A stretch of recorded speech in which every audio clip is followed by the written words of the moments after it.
بسم اللہ الرحمن الرحیم۔ پروگرام کے دروس کو سننے کے لیے ہمارے یوٹیوب چینل الاحسان میڈیا سینٹر کو سبسکرائب کریں اور گھنٹی کے نشان پر کلک کریں تاکہ نئے دروس کے متعلق آپ کو بروقت اطلاع ہو سکے۔ السلام علیکم ورحمۃ اللہ وبرکاتہ۔ الحمدللہ والصلاة والسلام علی رسول اللہ وبعد۔ اعوذ باللہ من الشیطان الرجیم، بسم اللہ الرحمن الرحیم۔ لن ینال اللہ لحومها ولا دماؤها ولکن ینالہ التقوی منکم۔ ذو الحجہ کا مہینہ یہ ہمارا 12واں مہینہ ہے اور آخری قمری مہینہ کہلاتا ہے۔ ذو الحجہ کا مہینہ یہ ان محترم مہینوں میں سے ایک ایسا مہینہ ہے جنہیں قرآن مجید نے حرمت والا قرار دیا ہے۔ اس مہینے کے اندر 10 تاریخ کو تمام اہل اسلام اللہ تعالیٰ کے راہ میں جانور ذبح کرتے ہیں، قربانی کرتے ہیں۔ قربانی کرنا یہ اللہ تعالیٰ کے قرب کا سبب ہے اور نبی کریم صلی اللہ علیہ وسلم کی سنت مبارکہ بھی ہے۔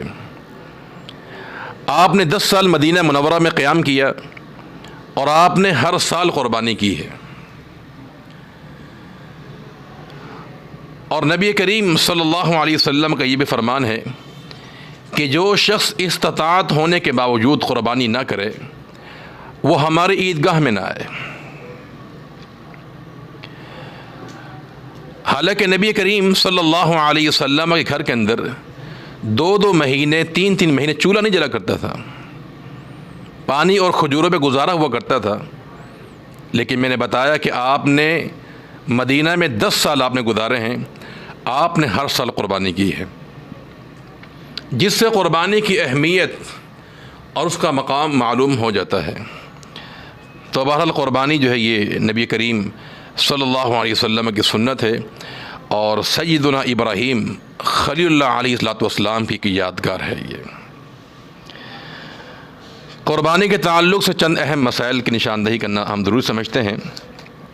پہلی بات یہ ہے، پہلا مسئلہ، جو شخص قربانی کرنا چاہتا ہے اس کے لیے یہ تعلیم ہے، یہ مسئلہ ہے کہ وہ اپنے ناخن اور اپنی حجامت ذی الحجہ کے چاند طلوع ہونے سے پہلے وہ کر لے، ناخن کاٹ لے اور اپنی حجامت بنوا لے۔ یہ پہلا مسئلہ ہے، پہلی تعلیم ہے قربانی کرنے والے کے لیے۔ نمبر 2، انسان جو اللہ تعالیٰ کے راہ میں قربانی کر رہا ہے وہ عمدہ ہو، فربہ ہو، تازہ ہو، موٹی قربانی ہونی چاہیے۔ بالخصوص انسان کی قربانی عیبوں سے پاک صاف ہو۔ بہت سارے عیوب بیان کیے گئے ہیں، لیکن ایک حدیث میں اللہ کے پیغمبر نے 4 عیبوں کا ذکر فرمایا ہے۔ فرمایا کہ ایسا جانور جو بھینگا ہو، جس کا بھینگا پن ہونا بالکل واضح ہو، ایسے جانور کی قربانی جائز نہیں ہے۔ نمبر 2، جانور مریض ہو، جس کا مرض عیا ہو، واضح ہو، اس کی قربانی بھی جائز نہیں۔ اور نمبر 3، جانور لنگڑا ہو، اس کا لنگڑا پن بالکل واضح ہو، عیا ہو۔ اور نمبر 4، ایسا لاغر جانور کہ جس کی ہڈیوں میں گودا نہ ہو۔ یہ 4 قسم کی قربانی، یہ 4 قسم کے عیب جس قربانی میں پائے جائیں گے، اس سے اللہ کے پیغمبر نے منع فرمایا۔ دیکھیں، آنکھ میں کوئی سا بھی عیب ہے، یہ کان میں کوئی سا بھی عیب ہے، کان کٹا ہوا نہ ہو، کان میں سوراخ نہ ہو، کان کا اور آنکھ کا کوئی بھی عیب قابل قبول نہیں ہے، تو قربانی ایسے جانور کی جائے کہ جو ان عیوب سے کیا ہو، پاک صاف ہو۔ تیسرا مسئلہ، قربانی کے جانور کی عمر۔ حدیث میں آتا ہے، صحیح مسلم کی روایت ہے، رسول اللہ صلی اللہ علیہ وسلم کے فرمان کہ لا تذبحوا الا مسنہ، کہ تم قربانی نہ کرو مگر مسنہ جانور کی، یہ دوندہ جانور، الا ان یعثر علیکم، ہاں اللہ کہ تم پر مشکل ہو، تنگ دستی ہو، تو پھر تم 1 سال کا بھیڑ، یہ دمبا جو ہے ذبح کر سکتے ہو۔ دیکھ گائے ہے، بکری ہے یا اونٹ ہے، ان تین جانوروں کے لیے ضروری ہے کہ یہ دوندہ ہوں۔ اگر یہ دستیاب نہیں ہے، تنگ دستی ہے، مشکل ہے۔ مشکل کی دو صورتیں ہیں، ایک اس کا معنی ہے کہ آپ منڈی میں گئے اور جانور آپ کو ملا نہیں، دوندہ منڈی میں موجود نہیں ہے، تو یہ ایک تنگی کی شکل ہے۔ اس صورت میں انسان کو اسلام نے یہ تعلیم دی ہے کہ وہ 1 سال کا دمبا یا بھیڑ کر سکتا ہے۔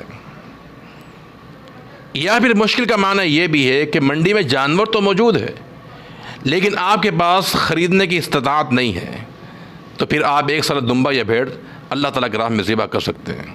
لیکن یاد رکھیے، اونٹ، گائے یا بکری جو ہے یہ کھیرا قابل قبول نہیں ہوتا ہے یہ۔ اور تیسرا مسئلہ یہ ہے، چوتھا مسئلہ یہ ہے کہ ایک بکری یا بکرا گھر کے تمام افراد کی طرف سے قربانی کرنا کافی ہے۔ یہ ضروری نہیں ہے کہ گھر کا ہر فرد قربانی کرے، بالخصوص جب انسان کے دل میں ریاکاری یا فخر کا اندیشہ ہو، یا یہ دل میں خیال ہو کہ لوگ کیا کہیں گے، اتنا بڑا مالدار آدمی ہے اور یہ قربانی کر رہا ہے۔